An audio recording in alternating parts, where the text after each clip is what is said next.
Hey everybody, it's me, John Lorden. Happy Monday. Hope you're having a great one. We're going to do a little bit of a different type of episode today. It's kind of a little ripple effect from last week's Brain Scratch. Before I get into that, of course, we have to thank new Patreon supporters. Angela Baldwin just pledged. Thank you so much, Angela.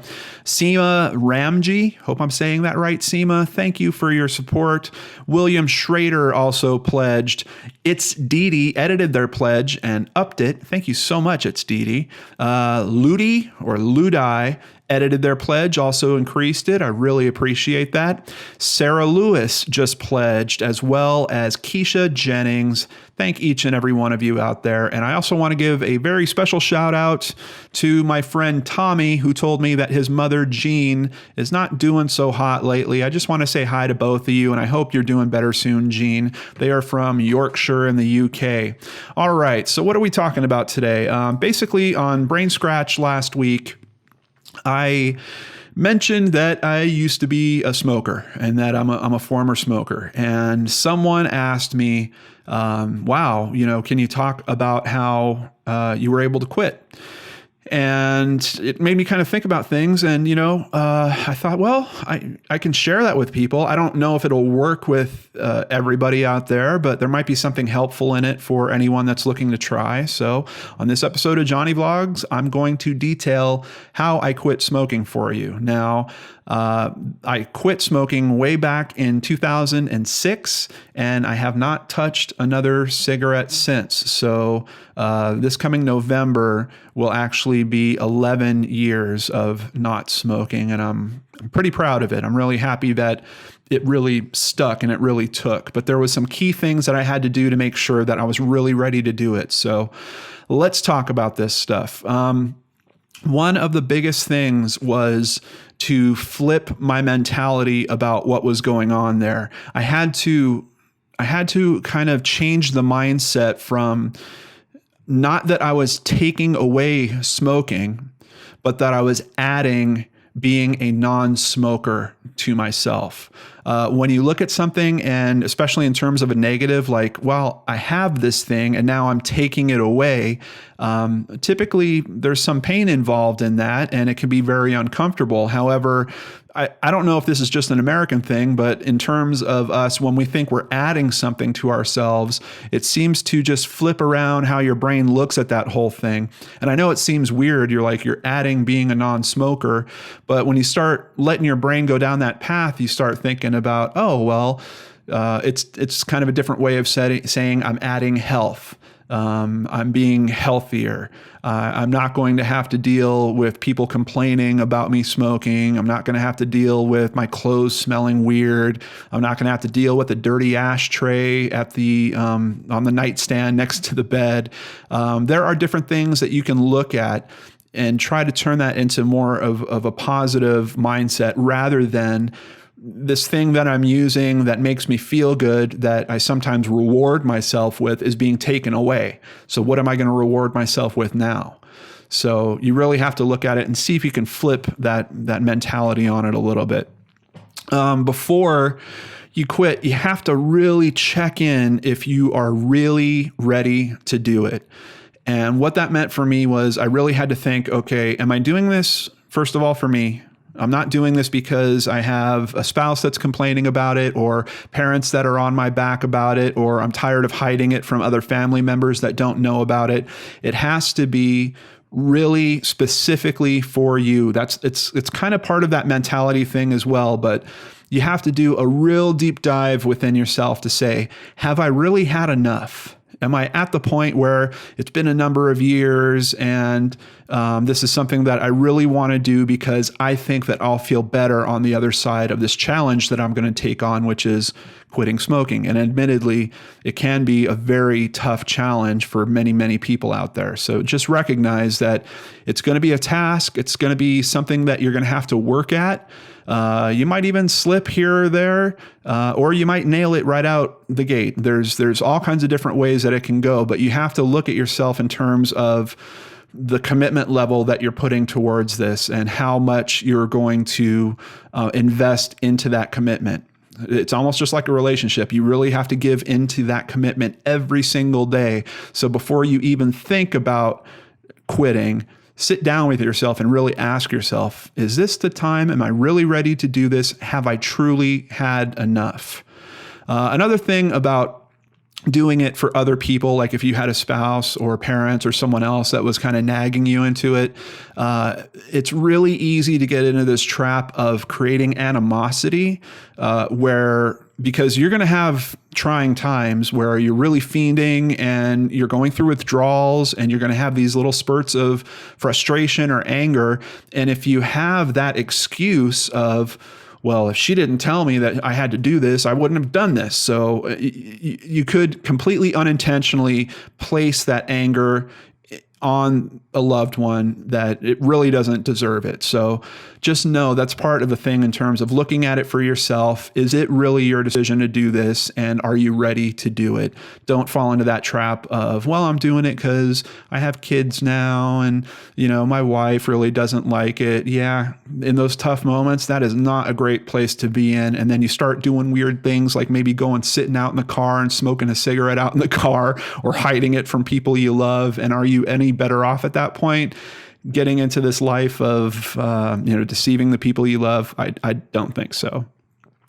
Have a blowout leading up to the point where you are going to quit this. Have at it. Just blow it out. Like I remember I literally bought a carton of smokes and I was like, I am going to smoke this any which way I want to. If I want to smoke a pack and a half a day, 2 packs a day, whatever, I am going to blow this last month out.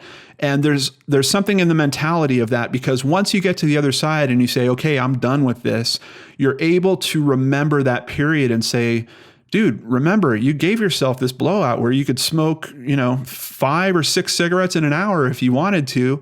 Now you're out of that. So, that whole little, there's something about that mentality of just having a period where you just absolutely blow it out that can help you when you're on the other side. I don't know if that works for everyone, but for me, it did, because when things would get when I would start feeling weak, I would think about that last month and go, oh man, remember how, dude, it was crazy. I was just smoking like a fiend.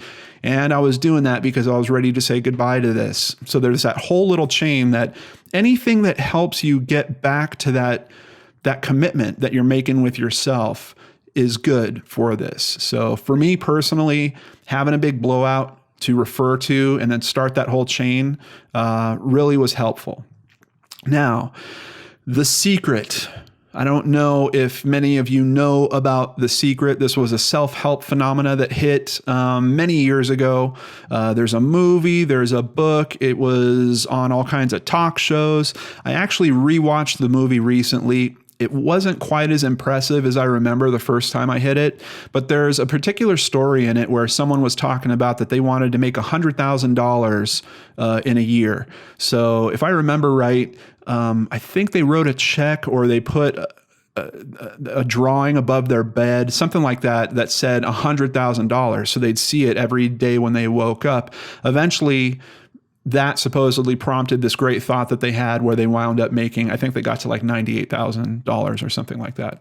But there was something about that aspect of mentality and positive thinking that I thought I could use when I was ready to quit smoking. So what I did was, when I was getting to the end of my blowout with that final carton, I took the last pack and I actually wrote last pack and then I put the date on it of when I quit. And I quit for my birthday, which might have been another thing that helped. So my birthday, 2006, a gift to myself was I was going to quit cigarettes. I wrote it in permanent marker on the pack. I smoked that pack until it was gone. And then I carried the pack with me while I was going through what I consider a transition period of being a smoker to not being a smoker. And there was just something about having it in my pocket, particularly when I was at work. I would go out for a break. Sometimes I would go like once an hour, and I was working in a high-rise building. So that meant, going over to the elevator, going down to the lobby, going out to the designated smoking area. Usually there'd be other people out there. It was kind of a social thing. You'd get to meet people and talk to people.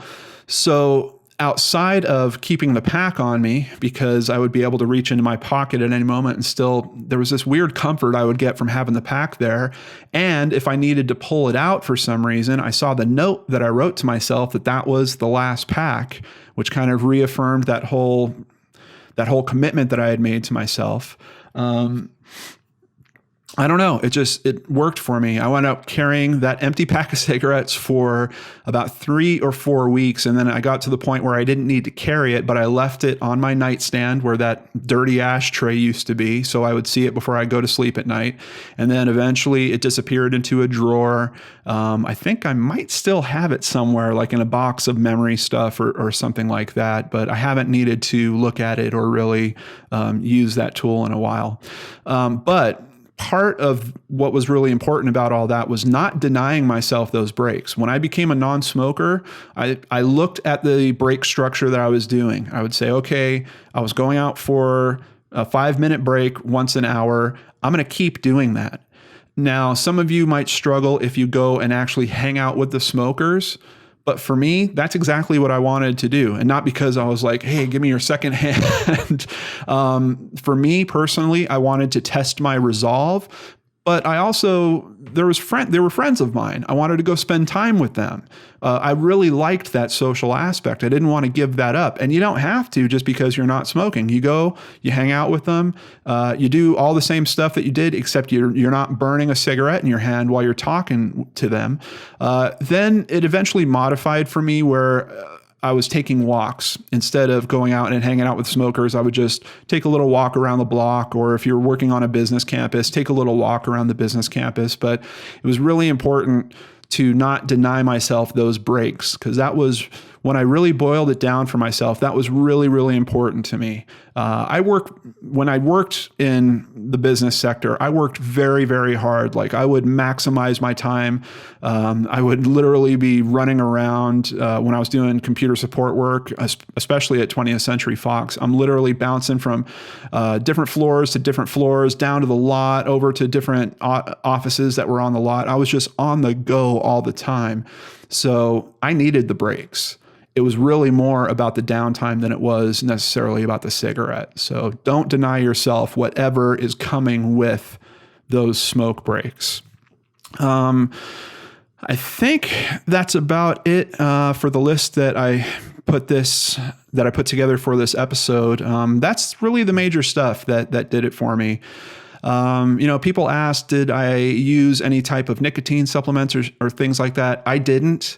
I see that as a little bit of a trade-off because you're still being fed the thing that you're addicted to. Admittedly, if it's nicotine gum, it might be better for your health than actually smoking because of all the additional chemicals that you're kicking into your body. Anything that helps you not hit the cigarettes is probably a good thing, but I didn't want to start leaning on something else as an addiction. I just wanted to be a non-smoker, to bring in a little bit of a healthier lifestyle in for me. And for me, it worked. And I'm really, really hopeful that if you're struggling with this, maybe some of these ideas, maybe 1 or 2 of these points might give you something to think about, maybe might help you in your own personal journey. That's why it's so important to really check in with yourself. It is one of the most personal journeys that I've taken in my life. It's a very personal thing because it's like a reward system that you're given to yourself. And if you're going to interrupt that, you better have a good reason, and you better figure out how to give yourself some other rewards around that, like the same breaks, turning that possibly into walk breaks and things like that. At least that's how I did it. Thank you so much for hanging out with me on this episode of Johnny Vlogs. I just love having you guys out there and being able to share this stuff with you. And I hope it does help some of you people out there. Have a wonderful day, and I will see you right back here tomorrow on the Lord and Arts channel.